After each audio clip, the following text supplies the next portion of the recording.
آپ جانتے ہیں کہ ترکی میں الیکشن ہو رہے ہیں اور کانٹے کا مقابلہ جاری ہے۔ طیب اردگان کو برتری حاصل ہے۔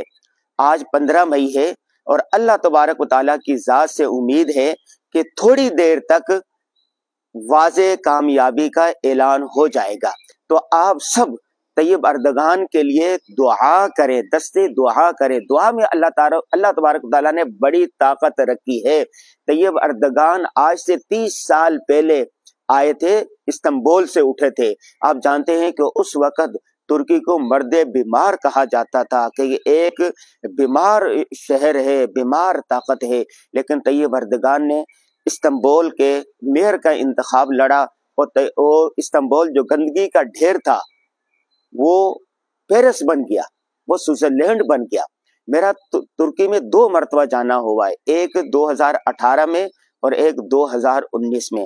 ہم نے طیب اردگان کے دیش کو اچھے طریقے سے دیکھا ہے، وہاں سے لوگوں سے ملے ہیں، تبادلہ خیال کیا اور واپس آ کے ترکی کل اور آج کے نام سے لکھا ہے۔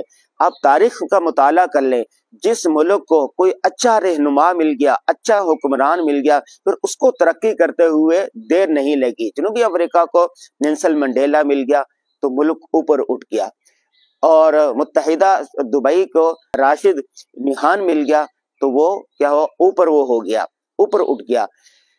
ملائیشیا کو دیکھ لیں، ملائیشیا میں جانا ہوا ہمارا، تو اس کو اگر مہاتیر محمد نہ ملتا تو آج ملائیشیا نہ ہوتا۔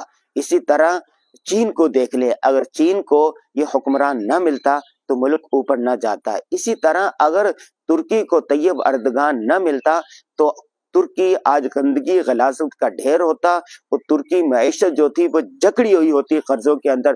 ترکی پر کوئی بین الاقوامی قرضہ نہیں ہے، عالمی مالیاتی اداروں کا کوئی قرضہ نہیں ہے، اور ترکی دن بدن ترقی کر رہا ہے، ایٹمی پاور بننے جا رہا ہے۔